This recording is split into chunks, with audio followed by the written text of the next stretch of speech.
Hi there, welcome to the show. I'm your host, John Ivison. This week I am joined by Christopher McCreery, who is a historian and the co-author of a book called Canada's Deep Crown, Beyond Elizabeth II. Obviously the subject du jour is the coronation of King Charles III this coming Saturday. Chris, welcome. Thanks for having me on. We're going to get to the coronation and Canada's complex relationship with the Crown in due course. But let's start with something that we chatted about earlier this week and I ended up writing about, and that's the moves by the Trudeau government to release a new design for the Canadian crown that sits on the coat of arms. They're not creating a physical crown with jewels and rubies, but the design of the crown, it's on the coat of arms on the front of people's passports, it's on the insignia for various police forces across Canada, is going to change. It's going to become, I guess, more distinctly Canadian. But I think traditionalists will be unhappy with the fact that it's also going to remove a lot of religious symbols, crosses and fleur-de-lis, from the existing crown, which is known as the St. Edward's Cross. So what do you make of all that?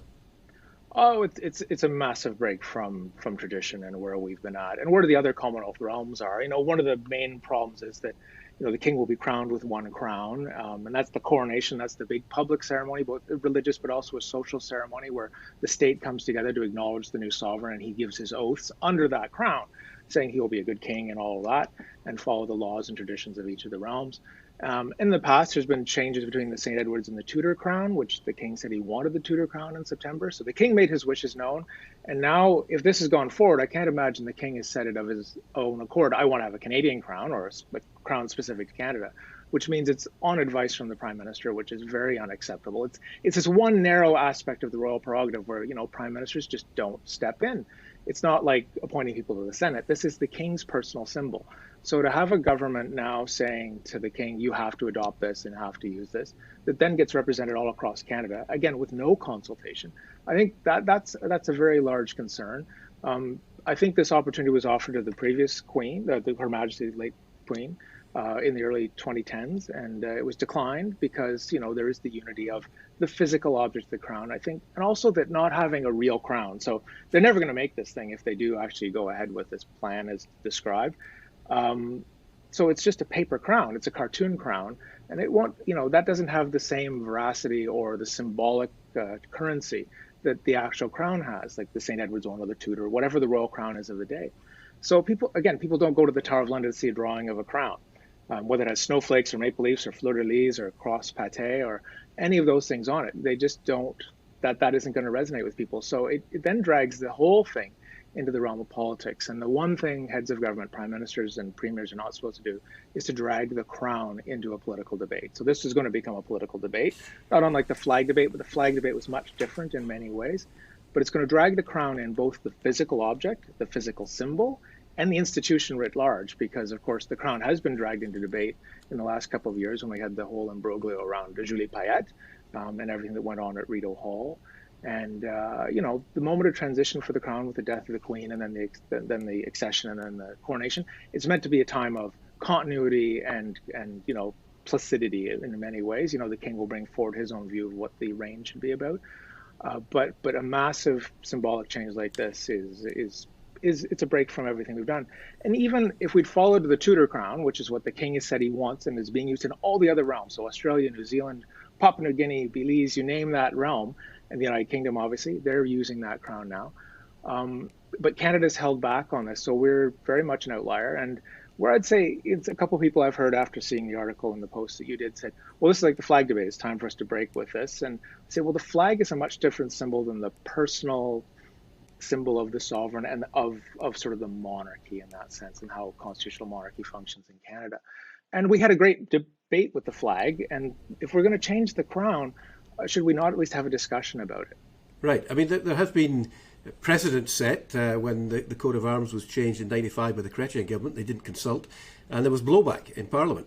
Mm-hmm. I see Tom Mulcair, former NDP leader, has written about this in the Journal de Montréal today, pointing out that removing the fleur-de-lis from the crown might get blowback in Quebec, which I'm sure was not thought about in Ottawa when the decision was made.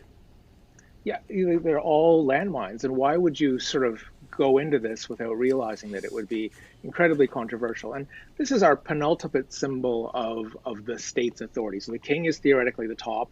And we have this whole series of symbols, including the national flag and that. But the coat of arms is on passports, commissions, on rank badges for the Canadian Armed Forces and many police forces. The crown is on our coins, on the 50-cent piece, and on a number of commemorative coins, on medals, on honors. It's all over the place. And that's the sort of thing that says this is authentic, this is real. And we know there's a real crown. Be it, again, the St. Edward's one like the Queen used, or the Tudor one like the King wishes to use.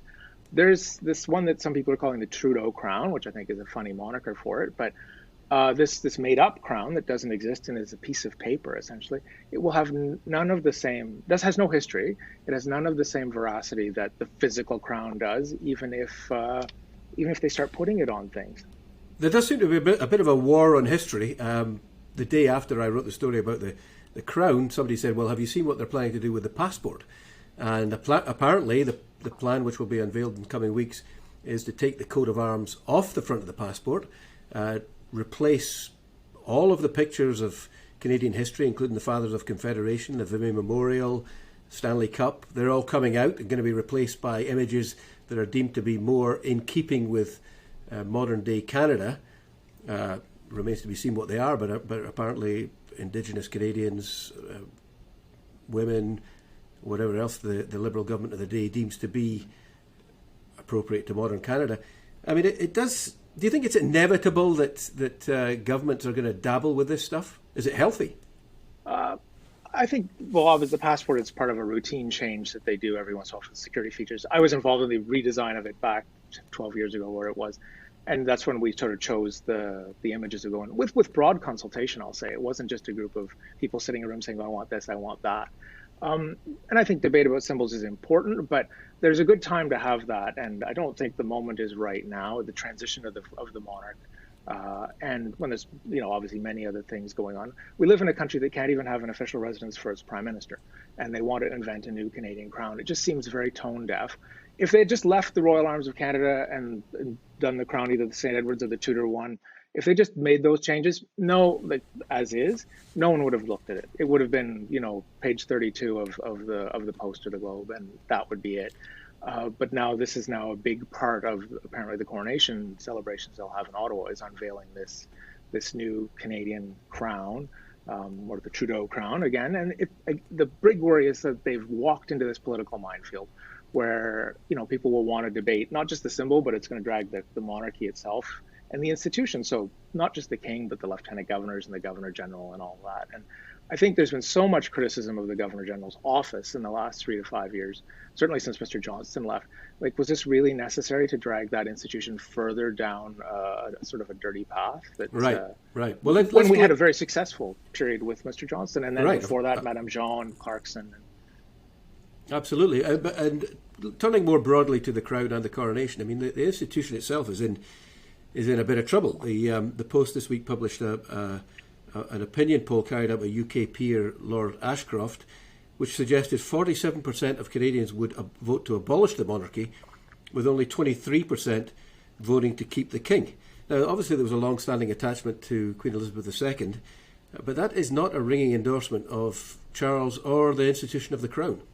No, and you're in the media, polls go up, polls go down, and obviously there has been a decline in popularity of the monarchy in Canada and in many of the realms over time. But when you get into the actual debate of it, as the Australians did in the late 90s, you then have to decide what you're going to replace it with. Of course, thanks to Pierre Elliott Trudeau, the crown constitutional monarchy is constitutionally entrenched more than almost anything else in our entire constitution. So you need unanimity. You probably need most Indigenous organizations to be on board as well. So provinces, territories, Indigenous groups, and then the national government. I don't think we're going to be jettisoning constitutional monarchy anytime soon. And I think that constitutional awkwardness of not being able to get rid of it easily means that we sort of have an obligation to try and support it. It is a central part of our democratic system. We're the third oldest continuous democracy in the world. It's not just because of constitutional monarchy, but it is partially because of the stability, the continuity, and the ability to transition between governments and monarchs without a gun, a pitchfork, or burning things down.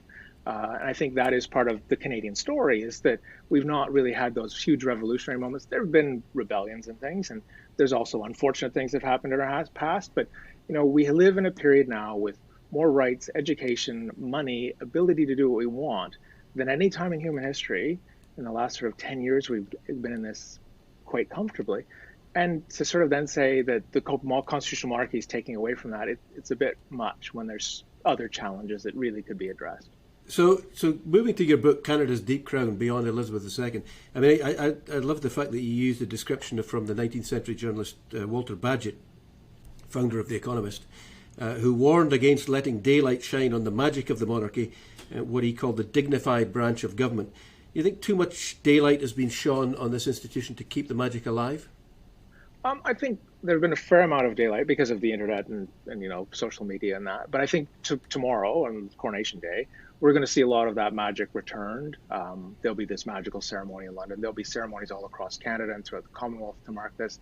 And people will be reminded of this ancient institution that, of course, is a bedrock of our country. Those first relationships with Indigenous people are all through the Crown. They all start here in Nova Scotia, of all places, with the first treaties.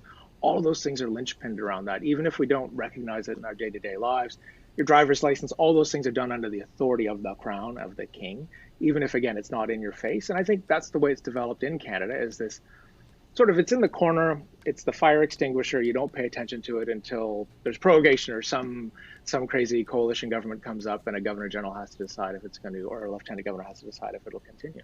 So I'm not super worried about where the broader constitutional monarchy in Canada will go.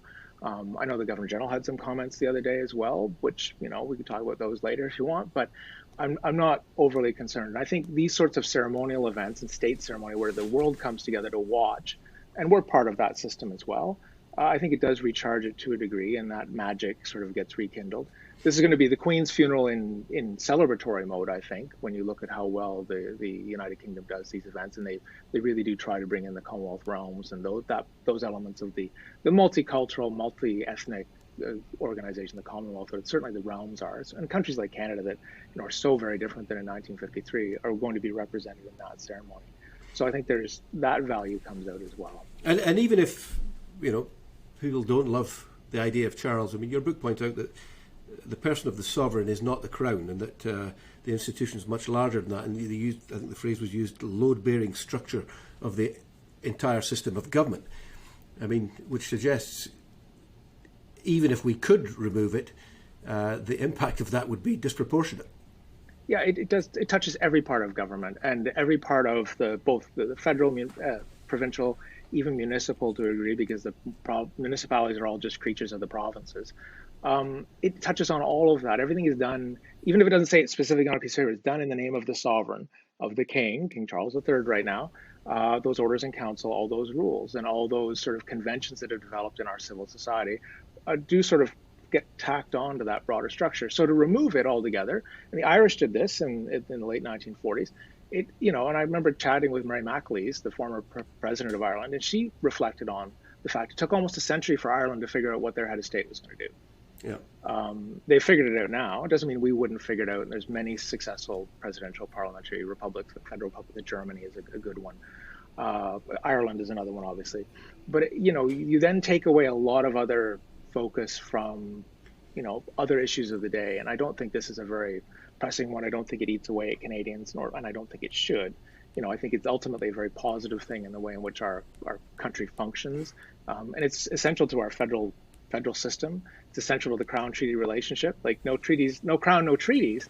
Right. It really gets very complicated if you start trying to just carve it out. You can't just sort of take a scalpel and take that one piece out. To me, I mean, I come from a background and a heritage that does not love royalty, and I have to say I detest the idea of inherited privilege. But, and you point this out with your co-authors, the Crown has been a fundamental contributing influence in creating this country and a constitution whose distinctive characteristics embrace political moderation, accommodation, cultural and linguistic pluralism. It would be a very different Canada, probably a very different UK without the monarchy, right? Yeah, and it's been this constant. I think in the beginning of the book, we called it a white noise in the background. There's always been there. This hum of Canada has always had constitutional monarchy there. And, it's an essential part of the country, even if it's woven into everything. And extricating it without doing significant damage to the relationships that already exist between organizations and people and governmental structures. I don't think it would suck up a massive amount of national bandwidth for years and years and years, because of how embedded it is, but also how essential it is to the functioning of these institutions. Like my family, my dad's whole family, they're all Irish Catholics who came over after the famine. So by ethnic background, I should be totally against some of this. But on the other side of the family, some of them were obviously loyalists. But I put it in the context of the Canada in which I grew up in, the Canada in which I lived, and that's where my appreciation for the institution has come, not just through knowing the history of what my family endured in the different times. So I think many new Canadians also, when they do the citizenship test or when they swear their oath, they often have more of an attachment to the crown, because many of them come from countries where the head of state flips every 3 months, or they come from a country where the head of state hasn't changed in 50 years and they're also the head of government. And then suddenly to be in a government house or a place where they're welcomed and the head of state or the representative is there and they're not being like locked up or anything, it's a very different experience. That sort of calmness and that accessibility of our system is much greater than most other countries, even though it's a sort of crowned so republic. just to wrap up, I mean, that's interesting that you sound very optimistic on the future of the monarchy in Canada, whereas I think the received wisdom is that as more and more immigrants come who are not from British heritage, they have no attachment. The people who do have attachment are older and they die off. The received wisdom is that a Republican Canada could become a reality one day. But from what you're saying, even the new immigrants are enthusiastic about the monarchy. Yeah, many of them that I've met, I've gone to many citizenship ceremonies. They have an attachment to this because it's a stability. It's also they realize it's a protection. Like that, Right. Our prime ministers change. We're not stuck with President Trudeau forever, President Poilievre, or President Singh indefinitely. There's a rotation to it, but then there's this sort of constant head of state and the fire extinguisher structure through the Governor General and the Lieutenant Governors over top of this system that makes sure there can be a routine transition. And then also this nonpartisan structure that's on the side to say thank you to people with honors and ceremonies and things. Like that's part of the essential nature of a civil society and a state to function, is to be able to say thank you. And having someone who's nonpartisan able to do that, I think, especially people coming from countries where that doesn't exist, there's a greater sense of the value that it brings. Chris, thanks for your time. I hope you enjoyed the magic of the coronation. Thanks so much for having me on.